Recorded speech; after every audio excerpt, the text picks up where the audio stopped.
नमस्कार मित्रांनो, शुभविवाह मालिकेच्या आजच्या भागामध्ये आता राजाराम काकाने पौर्णिमाला रंगेहात पकडलेलं असतं.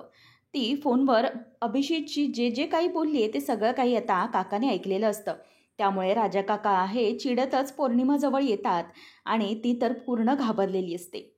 आता राजा काका हे तिला विचारतात की शहाणं व्हायचंच नाही आहे ना तुला? म्हणजे इतकं सगळं घडून गेलंय तरीही तुझ्या डोक्यामध्ये अक्कल ही जातच नाही आहे ना? कायम तुला भूमीच्या विरोधातच जायचं आहे ना? अगं, असं काय घोडं मारलंय गं तिने तुझं, की तू तिच्या विरोधात जाऊन इतकी कटकारस्थानं करतेस? अगं, इतकं काय केलंय तिने? तिने तुमचा चांगल्याचाच विचार केलाय ना कायम. आणि तिने केलेल्या त्यागाला विसरलीस का तू? तिने तुमच्या भावंडांसाठी जे जे काही केलंय हे सगळं विसरली आहेस का तू? त्यावेळेला ती म्हणते, बाबा. तेव्हा ते म्हणतात की एक शब्दही जास्तीचा बोलू नकोस, शांत बस, तुझं थोबाड बंद कर, असं म्हणून आता पौर्णिमावर ते ओरडतात. आणि पुढे म्हणतात की आतापर्यंत भूमीने जे काही केलंय तुम्हा भावंडांसाठी ते तू विसरलीस. अगं, तिने स्वतःचा शिक्षण सोडून दिलं आणि नोकरी करायला लागली, कारण का? तुमच्या भावंडांचं शिक्षण व्हायचं होतं म्हणून. अगं, आणि तिच्या त्यागाची अशी परतफेड करणार आहेस का तू? अगं, इतकं सगळं घडून गेलं तरीही तुला अक्कल येतच नाहीये ना? इतक्या गोष्टी घडल्या. अगं, रागिनी जेलपर्यंत जाऊन आली. तुम्ही कसेबसे वाचलात या सगळ्यामधून, परंतु तरीही त्यातून तुला शहाणं व्हायचंच नाहीये. तुलाही कसंबसं वाचल्याचं उपकार समज, नाहीतर आकाश आणि भूमीने एव्हाना तुम्हालाही इथून बाहेर काढलं असतं. खरं तर तू जे काही वागतेस ना, त्यामुळे या घरात राहायची तुझी पात्रताच नाहीये. परंतु आकाश आणि भूमीच हा निर्णय घेतील. कारण आत्ता माझी इच्छा आहे की तुला या घराबाहेर काढून द्यावं. परंतु काही झालं तरीही घराचे मालक म्हणून भूमी आणि आकाश जो काही योग्य निर्णय घ्यायचा आहे ना, तो तुझ्या बाबतीत योग्य निर्णय घेशील. परंतु तू सुधरशील अशी अपेक्षा होती मला. काही झालं तरीही सुधरशील, परंतु नाही. तू सुधरू शकतच नाहीये. सगळं काही बोललं तरीही तुझ्या डोक्यावरून जाणार, कारण शेवटी तू तुझीच काय ती बाजू घेणार. असं म्हणून आता इथे काका म्हणजेच राजा काका तिच्यावरती ओरडत असतात. पौर्णिमा बोलण्याचा प्रयत्न करत असते, परंतु राजा काका तिचं अजिबात ऐकून घेत नाही. तो म्हणतो की शांत बस, आता इथून पुढे तुझं काही ऐकून घेणार नाही मी. आता तू जे काही केलंयस ना, ते मी ऐकलंय. भूमी आणि आकाशच्या जीवावर उठलीस तू. अगं, भूमीने ज्या काही तुझ्यासाठी गोष्टी केल्यात ना, त्यासाठी तू तिचे उपकार मानायला हवेस खरं तर. परंतु तू नाही, तू त्यातली नाही आहेस हे मला माहिती आहे. म्हणूनच आता काही झालं तरीही मी तो निर्णय घेणार नाही. आकाश, भूमीवर तो निर्णय मी सोपवतो. तुर्तास आता तू जो काही हा घोळ घातलायस ना, तो घोळ निस्तरायला मला जावे लागेल. त्याच वेळेला ता राजा काका तिथून निघून जातो. राजा काका गेल्यावर लगेचच पौर्णिमा म्हणते की अभिजितला कळवायला हवं हे जे काही झालंय ते. म्हणून ती पटकन फोन लावायला जाणार. तेवढ्यातच पुन्हा एकदा राजा काका येतो आणि राजा काका येऊन तिच्या हातातून ती फोन लावायला जात असते. तो फोन लगेच खेचून घेतो. तेव्हा ती म्हणते की बाबा, हे तुम्ही काय करताय? राजा काका म्हणतो की आण तो फोन इकडे. मला माहीतच होतं. अगं, एवढं सगळं तुला समजावून सांगितलं तरीही पालत्या घड्यावर पाणीच आहे ना पुन्हा. इतकं सांगितलं तरी त्याचा काही उपयोग झाला नाही. ठीक आहे, जाऊ दे, तुझ्याकडून फार काही अपेक्षाच करता येणार नाही, कारण तू आहेस ती रागिनीची शून आणि या सगळ्यावरून तू रागिनीची शून अगदी शोभतेस, असं तिला म्हणतो आणि नंतर तिचा फोन घेऊन ते निघून जातात. त्याच वेळेला ती म्हणते की बाबा प्लीज, माझा फोन द्या ना बाबा प्लीज, असं म्हणून आता ती त्यांच्या मागे मागे जाते. परंतु त्याचा काही एक उपयोग होत नाही.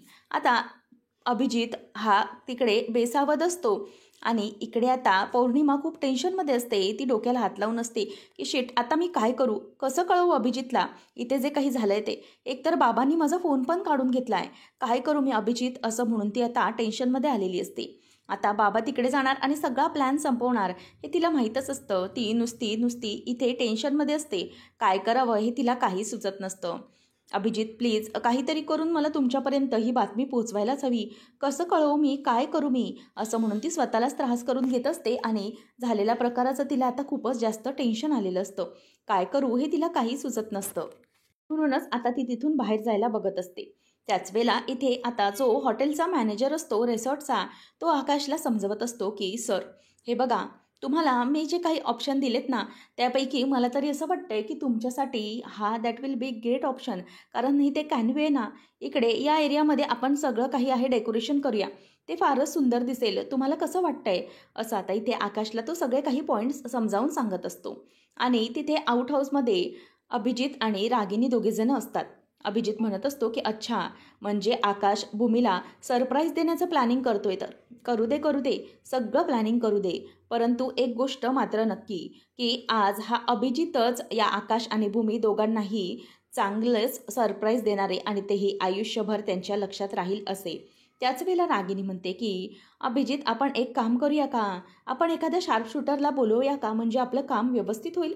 तेव्हा मग अभिजित म्हणतो की नाही आई, त्याची काहीच गरज नाही आहे. मी ही कामगिरी अगदी व्यवस्थित बजावणार. तू काळजीच करू नकोस. अगं, आकाश आणि भूमी यांना मीच मारणार. तर इथे आकाश हा त्या मॅनेजरबरोबर सगळं काही डिस्कस करत असतो. त्याच वेळेला रागिनी म्हणते की तसं नाही, आपली कामगिरी अगदी व्यवस्थित चोख पार पडली पाहिजे आकाशला मारण्याची. त्याच वेळेला आता तो म्हणतो की हो आई, नको चिंता करूस तू. कसं आहे ना, आजपर्यंत आकाश आणि भूमी हे जिवंत राहिले. आपण इतके फुलप्रूफ प्लॅन केले, परंतु कुठलाही प्लॅन हा वर्क झाला नाही. कारण आकाश आणि भूमी यांचं दोघांचंही मरण हे माझ्या हाती लिहिलं आहे. म्हणूनच आजपर्यंत ते दोघं असे वाचलेत आणि माझ्या बंदुकीच्या गोळीवर कदाचित त्यांचं दोघांचंच नाव असावं, म्हणूनच या सगळ्या गोष्टी घडल्यात. परंतु ह्या गोष्टी आज मी संपवणार, परंतु आता नाही. आता आज या सगळ्याचा एंड होणार. तेव्हा रागिनी समोर बघते, तेवढ्यातच आकाश मागे वळून बघतो आणि पटकन रागिनी अभिजितला बाजूला खिचते. त्याच वेळेला हा मॅनेजर समजावत असताना आकाशचं लक्ष तिथे आउट हाऊसकडे जातं. त्याच वेळेला तो तिथे बघत असतो. त्याला कोणीतरी बघतंय असा संशय येत असतो, म्हणून तो त्या गोष्टीकडे बघत असतो. त्याच वेळेला मॅनेजरला आकाश विचारतो की मला सांगा की तिथे समोर काय आहे? तेव्हा तो म्हणतो की सर, ते आउट हाऊस आहे. तेव्हा मग आकाश म्हणतो की तसं नाही, मला ना त्या आउट हाऊसमधून तिथून कोणीतरी माझ्याकडे बघताय असं वाटत होतं. कोणीतरी दोघेजण माझ्याकडे बघतायत. त्याच वेळेला मग तो म्हणतो की ॲक्च्युली सर, ते आउट हाऊस आहे, त्या एरियामध्ये ॲक्च्युली आमच्या इथलं कोणी जास्त जात नाही. तुम्हाला कदाचित दुसरंच कोणीतरी दिसलं असेल. त्याच वेळेला आकाश म्हणतो की नाही, मला जरा संशय येतोय. आणि म्हणूनच आता आकाश त्या दिशेने जायला लागतो आणि रागिनी आणि अभिजित दोघंजणही घाबरलेले असतात आणि बाजूला लपलेले असतात. आकाश आता त्याच दिशेने चालत निघालेला असतो, कारण त्याच्या मनातला संशय जो काही आहे तो खरा असतो. कारण तिथेच कोणीतरी त्याला बघत असतं, म्हणजेच अभिजित आणि रागिनी दोघंजणही त्याला बघत होते. हे असं कोणीतरी बघितल्यासारखं त्याच्या लक्षात येतं, म्हणून दोघंजणही आता बाजूला होतात. त्याच वेळेला त्या खिडकीपर्यंत आता आकाश पोचलेला असतो. दोघंजणही बाजूला लपलेले असतात. मग आता मॅनेजर हा त्याला आवाज देतो आणि म्हणतो की सर, 1 मिनिट प्लीज ऐका ना माझं. ॲक्च्युली ना आपल्याकडे खूप वेळ कमी आहे. आपल्याला जे जे काही डेकोरेशन करायचं आहे आणि तुम्हाला जसं काही सगळा इव्हेंट हवा आहे तसं प्लीज तुम्ही मला पॉईंट सांगा ना, म्हणजे आपण ते सगळे तयार करूया. कारण आपल्याकडे वेळ खूप कमी आहे. तुम्हाला संध्याकाळपर्यंत हे सगळं हवं आहे असं तो म्हणतो. त्याच वेळेला आता आकाश हा तिकडे सोडून देतो आणि त्या मॅनेजरबरोबर जातो. त्याच वेळेला इथे आता अभिजित हा वाकून बघतो, तर तिथून आकाश हा निघून गेलेला असतो. मग आता लगेच अभिजित म्हणतो की आई, गेला आकाश, इथून निघून गेला. नंतर मग रागिनीला तो म्हणतो की वाचलो रे बाबा आपण. आणि मग इथे आता रागिनी सुटकेचा निश्वास सोडते आणि म्हणते की फायनली. अभिजित म्हणतो की आई, बरं झालं तू पटकन वेळेतच तिथे समोर बघितलंस आणि मला इतकून पटकन बाजूला केलंस, नाहीतर आज आपला खेळ संपलाच होता बघ. आकाशने आपल्याला बघितलंच असतं आणि मग पुन्हा आपण प्रॉब्लेममध्ये अडकलो असतो. आपण पुन्हा एकदा त्याच 55 वर गेलो असतो. बरं झालं तू मला वेळीच सावध केलंस. असं अभिजित आता आईचं कौतुक करतो आणि त्यानंतर ती म्हणते की घाबरू नकोस, काळजी करू नकोस, माझं आहे लक्ष व्यवस्थित, असं ती त्याला आता धीर देत असते. त्यानंतर इथे राजा काका हा घरातून निघालेला असतो. ज्या रिसॉर्टवर बुकिंग केलेली असते तिथे निघायला तो फोन करत असतो आणि सारखा सारखा तो आता आकाशला फोन करतो, परंतु आकाश हा फोन उचलत नसतो. तो म्हणतो की अरे आकाश बाबा, लवकर फोन उचल, कुठे आहेस तू, असं म्हणून तो आता सारखा सारखा फोन ट्राय करत असतो. परंतु आकाशचा फोन मात्र लागत नसतो. त्याला खूपच टेन्शन आलेलं असतं. आणि त्यानंतर इथे आकाशचा फोन हा रूममध्येच असतो आणि फोन सायलेंटवर असल्या कारणाने त्याला फोन ऐकू जात नसतो किंवा भूमी तिथे तयारी करत असते. परंतु आकाशचा फोन सायलेंटवर असल्यामुळे तिला फोन उचलता येत नसतो. आता राजा काका विचार करतो की काय करू मी, कसं पोचू मी आकाशपर्यंत. हा फोनही उचलायला तयार नाही आहे. कदाचित फोन याच्या रूममध्ये वगैरे असेल किंवा फोन सायलेंटवर असेल का, म्हणून तो फोन उचलत नसेल. त्याच वेळेला आता राजा काका म्हणतो की मी भूमीला फोन ट्राय करतो. म्हणून आता तो भूमीला फोन ट्राय करत असतो, परंतु भूमीचा फोन देखील नेटवर्क कव्हरेज एरियाच्या बाहेर असतो. आता काका म्हणतो की काय करू काय मी, आकाशला फोन लावतोय तर तो फोन उचलत नाही आहे आणि भूमीला लावला तर तिचा फोन बंद लागतोय, नेटवर्क मिळत नाही आहे. काय करू मला काहीच कळत नाही आहे, असं म्हणून राजा काका आता खूप टेन्शनमध्ये आलेला असतो. त्यांना वाचवायचं कसं हा प्रश्न काकासमोर असतो. तो सारखा सारखा आकाशला कॉल ट्राय करत असतो, परंतु फोन लागत नसतो, म्हणून त्याला खूप टेन्शन आलेलं असतं. इथे आता आकाश हा रूममध्ये आलेला असतो, परंतु त्याचं फोनकडे अजिबात लक्ष नसतं. आकाश आता भूमीजवळ येतो आणि भूमी म्हणते की आकाश आलेच, हा झालं माझं. तेव्हा आता आकाश भूमीकडे येतो आणि मग भूमीला म्हणतो की अगं भूमी चल, आपल्याला निघायचं आहे ना. भूमी म्हणते की 2च मिनटं झालं, आवरलं माझं.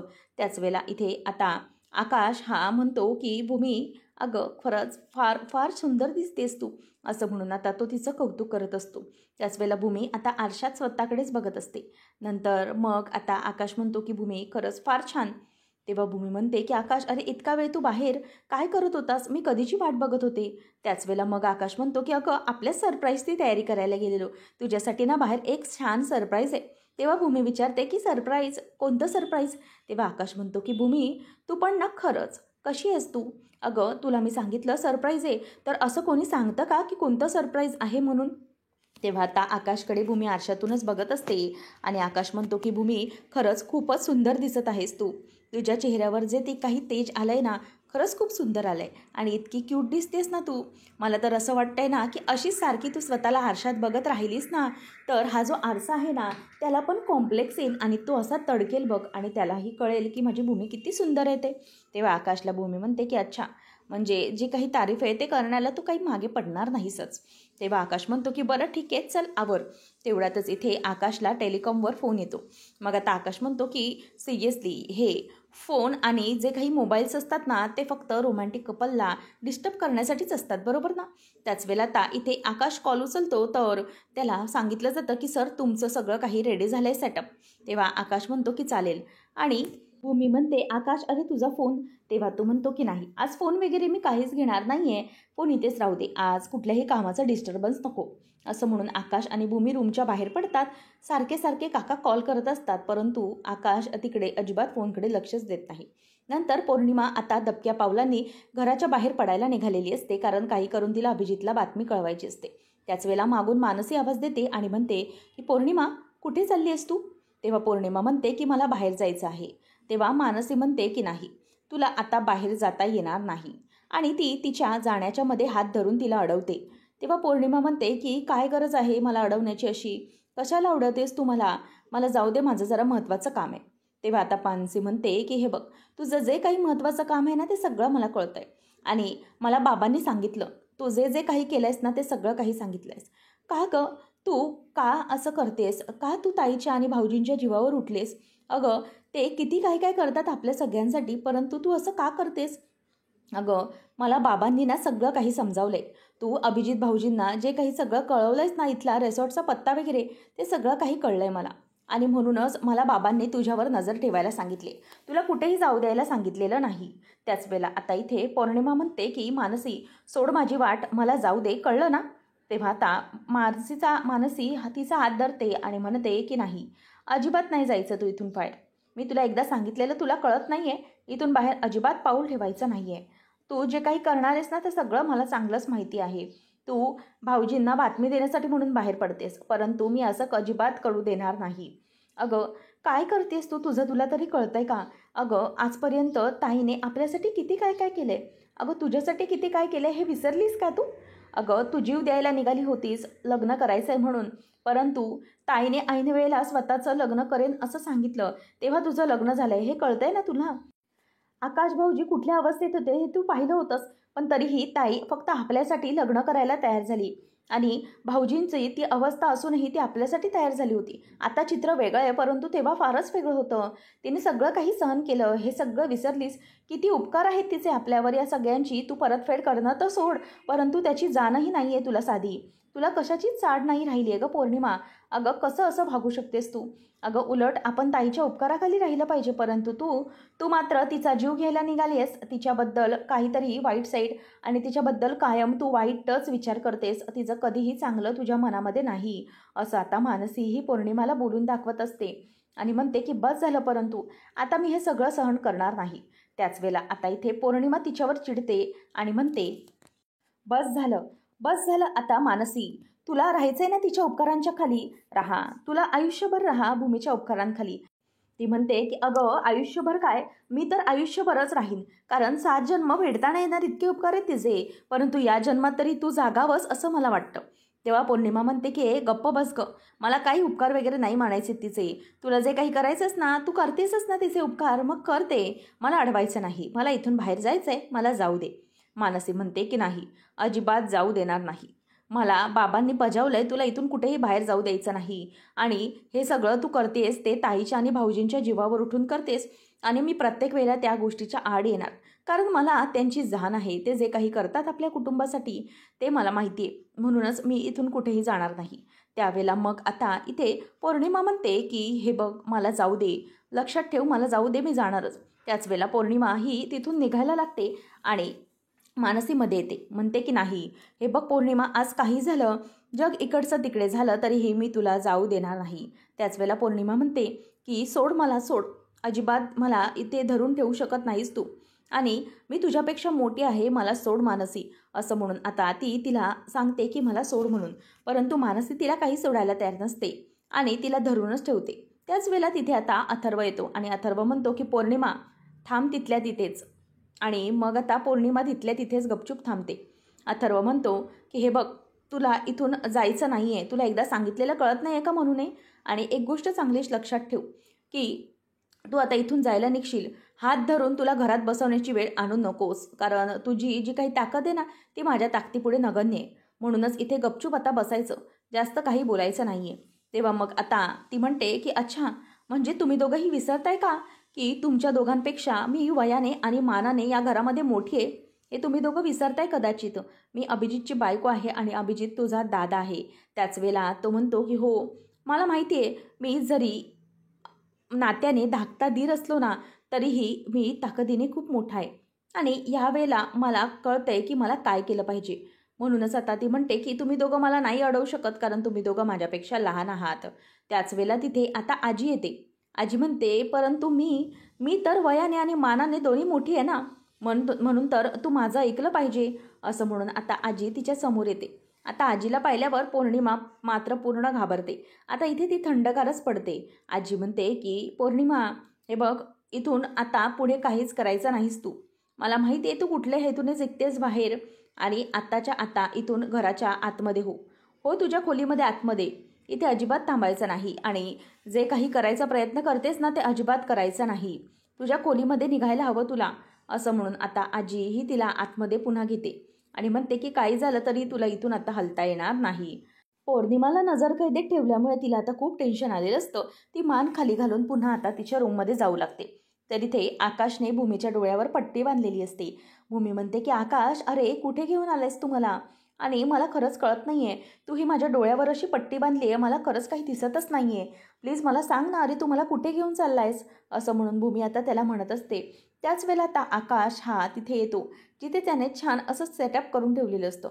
आता भूमी हे सगळं सेटअप बघते आणि गार्डन एरियामधलं हे सगळं सेटअप पाहिल्यानंतर ती खूपच खुश होते. आकाश म्हणतो की भूमी, आवडलं ना तुला. तेव्हा भूमी म्हणते की आकाश, खरंच खूप सुंदर आहे हे सगळं. आणि आकाश म्हणतो की चल चल, हे तर एकच सरप्राईज आहे, आणखी भरपूर सरप्राईजेस तुझी वाट बघतायत. असं म्हणून आता आकाश हा भूमीला तिकडे घेऊन चाललेला असतो. आणि ते पाहून आता भूमीला इथे खूप आनंद झालेला असतो. त्याच वेळेला आता इथे भूमी ही चारी बाजूने बघते, तर तिथे छान अशी पिंक आणि ब्लू पडद्यांची छान सजावट केलेली असते. आणि त्याच वेळेला भूमी आता आकाशकडे बघत असते आणि आकाशही भूमीच्या नजरेमध्ये बघत असतो. आणि दोघंजणी एकदम छान तो डान्स एन्जॉय करत असतात. कुणी येणार ग या गाण्यावर आता आकाश आणि भूमी हे दोघंही छान असा कपल डान्स करत असतात. म्युझिक लावलेली असते आणि ते दोघंही एकमेकांच्या सोबत असतात. आणि आकाशने हे जे काही सरप्राईज प्लॅन केलं आहे, त्याने आकाश आणि भूमी दोघंही खूप खुश झालेली असतात. परंतु रागिनी अभिजित भूमीच्या एकदम समोर असतात आणि त्यांच्यावर लक्ष ठेवून असतात. आणि भूमी आकाश एकमेकांमध्ये पूर्णपणे हरवून गेलेले असतात. आता आकाश हा भूमीच्या डोळ्यावरचे जे काही केस आलेले असतो ते बाजूला करून टाकतो आणि भूमीकडे तो बघत असतो. आणि त्याच वेळेला भूमी देखील आकाशकडे बघून खूप खुश होत असते, कारण बाळाचं म्हणजेच लहान बाळाचं जे काही आगमन होणार असतं तसंच गाणं त्यांनी लावलेलं असतं आणि ते गाणं लावल्यामुळे भूमी आणि आकाश दोघंजणही खूप खुश असतात. त्याच वेळेला बागून माणसं येतात आणि ते जोरामध्ये जे काही बॉम्ब्स असतात ते फोडतात आणि थपकन असा आवाज होतो. त्याच वेळेला भूमी पटकन स्वप्नातून जागी होते आणि आजूबाजूला बघते तर तिकडे सगळा हॉटेलचा स्टाफ असतो आणि ते सगळेजण आता इथे आकाश आणि भूमी दोघांसाठीही टाळ्या वाजवत असतात आणि त्याच्या डान्सचं कौतुक करत त्या टाळ्या वाजवत असतात.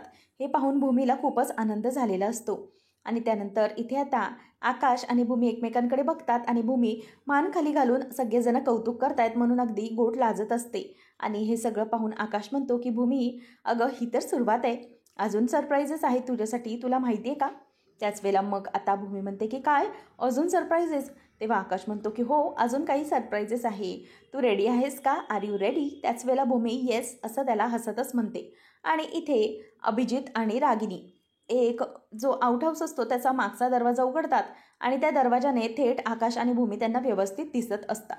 आता इथे मॅनेजर आलेला असतो आणि मॅनेजर ते एक बाऊल घेऊन येतो आणि आकाशला म्हणतो की भूमी, ह्या एक मजेशीर फन गेम आहे, तुला माहिती आहे याच्यामध्ये चिठ्ठ्या आहेत ना, ते ते ना प्रोफेशन आहे, म्हणजे आपल्या बाळाला आपण काय बनवायचं ना, ह्या सगळ्या चिठ्ठ्या याच्यामध्ये प्रोफेशन वाईज लिहिलेल्या आहेत. मग कोणत्या चिठ्ठ्या आपण घेणार त्या वाईज आपण ठरवणार. त्याच वेळेला इथे आता अभिजित स्वतःच्या खिशातून पुन्हा एकदा बंदूक काढतो आणि भूमी आणि आकाशवर तो आता नेम धरून असतो. तर आता भूमी पहिली चिठ्ठी उचलते आणि त्यामध्ये डॉक्टर असं येतं. त्याच वेळेला भूमी म्हणते की वाव डॉक्टर, आणि तेवढ्यातच आता एक डॉक्टर म्हणजेच लहान मुलांच्या वेशातला डॉक्टर तिला येताना समोरून दिसतो. त्याच वेळेला डॉक्टर आलेला पाहून भूमीला प्रचंड आनंद होतो. भूमी म्हणते की आकाश, हे बघ छोटा डॉक्टर आला. त्याच वेळेला आता ती अगदी आश्चर्यचकित झालेली असते आणि त्या मुलाला म्हणजेच डॉक्टरला बघत असते. नंतर आता इथे दुसरी चिठ्ठीची वेळ येते आणि आकाश हा दुसरी चिठ्ठी उचलतो आणि ती दुसरी चिठ्ठी आकाश ओपन करतो. तर त्या चिठ्ठीमध्ये आता लिहिलेलं असतं की इन्स्पेक्टर. आता इन्स्पेक्टर देखील समोरून चालत येत असतो. भूमी म्हणते की काय आकाश, हे बघ छोटू इन्स्पेक्टर पण आला. आणि असं म्हणून आता इन्स्पेक्टर हा बाजूला येऊन उभा राहतो आणि त्यांना सॅल्यूट करतो. त्याच वेळेला आता आकाश आणि भूमी दोघंजणी त्याला गोड इन्स्पेक्टरला सॅल्यूट करतात. मग त्यानंतर भूमी ही पुढची चिठ्ठी उचलते. तर त्या चिठ्ठीमध्ये आता असतं की पायलट. आता पायलट म्हणून आता भूमी बघायला लागते तर दुसरी छोटी पायलट आलेली असते. आता ती पायलट ही भूमीला वर उडायचे असा इशारा करते आणि भूमी देखील तिला वर उडायचे असा इशारा करते. आणि नंतर पुढची चिठ्ठी हा आकाश घेतो. त्याच्यामध्ये लॉयर आलेलं असतं. आकाश म्हणतो की वकील. आणि मग त्याच वेळेला आता एक छोटी मोठी गुंडुली वकील देखील समोरून चालत येत असते आणि ती छान छोट्या वेशात असते, परंतु तिच्या कपाळाला काळा तीट वगैरे सगळं काही असतं आणि ती खूप क्यूट दिसत असते. त्याच वेळेला आता आकाश म्हणतो की हे बघ ती छोटी वकील आली आणि ती आल्यावरच बोलते की ऑर्डर ऑर्डर. असं म्हटल्यावर आकाश आणि भूमी दोघंजण एकमेकांकडे बघायला लागतात. त्याच वेळेला आता आकाश म्हणतो की बघ भूमी, असं आपल्याला छोटी मुलगी झाली ना की मग आपण तिला असं वकील बनवूया, अशी क्यूटशी. त्याच वेळेला भूमी म्हणते की आकाश, असं काहीच बोलायचं नाही आहेस तू, मुलगी वगैरे काही नाही, मुलगा होणार आहे. आणि मग ना मुलगा झाला ना तर तो असा IPS इन्स्पेक्टर वगैरे झाला ना, IPS ऑफिसर तरी चालेल, मला काहीच प्रॉब्लेम नाही. त्याच वेळेला मग आता भूमी आणि आकाश मुलगा मुलगी यावरून वाद घालू लागतात. तेव्हा लॉयर म्हणते की ऑर्डर ऑर्डर, आता तुम्ही अशा प्रकारे केलंत ना तर मग मी तुम्हाला शिक्षा देईन हा. तेव्हा भूमी आकाश तिच्याकडे बघत राहतात आणि हसत असतात. नंतर इथे आता आकाश म्हणतो भूमी, आपण ना एक काम करूया, तू म्हणतेस की मुलगा आणि मी म्हणतोय की मुलगी, मग आपण एक काम करूया, म्युझिकल चेअर खेळूया आणि या सगळ्यामध्ये या मुलांपैकी कोणी जिंकलं ना तेच आपल्या मुलाचं किंवा मुलीचं प्रोफेशन असेल. अदरवाईज जर आपण कोणी जिंकलो तर आपण ठरवायचं दोघांपैकी एकाने की काय प्रोफेशन असेल. आणि म्हणून आता तिथे म्युझिकल चेअर गेम खेळायला सुरुवात झालेली असते. अभिजित हा तो निशाणा धरण्याचा प्रयत्न करत असतो, परंतु सगळेजण चालत असतात आणि गाण्याच्या तालावर थिरकत असतात, त्यामुळे कोणावरही निशाणा साधता येत नसतो. त्याच्यात तिथे लहान मुलं देखील मध्ये मध्ये येत असतात, म्हणून अभिजितला ते रिस्क घ्यायची नसते. प्रत्येक वेळेला त्याचा डाव फसत चाललेला असतो, कारण तिथे लहान मुलं असतं आणि त्याच्यामुळे अभिजितला हा काही मागे पुढे म्हणजेच बंदूक चालवता येत नसते. त्यामुळे आता इथे मुलं ही सगळी हरतात आणि आकाश आणि भूमीच हे शेवटच्या डावापर्यंत राहतात. आता इथे आकाश आणि भूमी एकमेकांकडे बघत असतात, कारण आता दोघांपैकी जो कोणी जिंकणार असतो तोच ठरवणार असतो की त्यांच्या मुलाचं पुढचं प्रोफेशन काय असेल ते. आता पुढच्या भागामध्ये आपण पाहणार आहोत की एका आउटहाऊसमध्ये म्हणजेच एका पडक्या बिल्डिंगमध्ये अभिजित हा पळत असतो आणि आकाश हा त्याचा पाठलाग करत असतो आणि त्याला म्हणतो की तुझी हिंमतच कशी झाली अभिजित माझ्या भूमीचा जीव घेण्याची, माझ्या भूमीच्या जीवावर कसा उठलास तू, आता मी तुला सोडणार नाही असं म्हणून आता इथे आकाश हा अभिजितला चांगलाच चोप देत असतो आणि त्याच वेळेला अभिजित हा खाली पडतो आणि आता अभिजित हा पूर्णपणे चवताळून उठलेला असतो आणि तो जोरात ओरडतो आणि ओरडूनच आता तो समोर काही भिंत वगैरे नसते तिथून आकाशला ढकलण्याचं आणि मारण्याचं प्लॅनिंग तो करतो.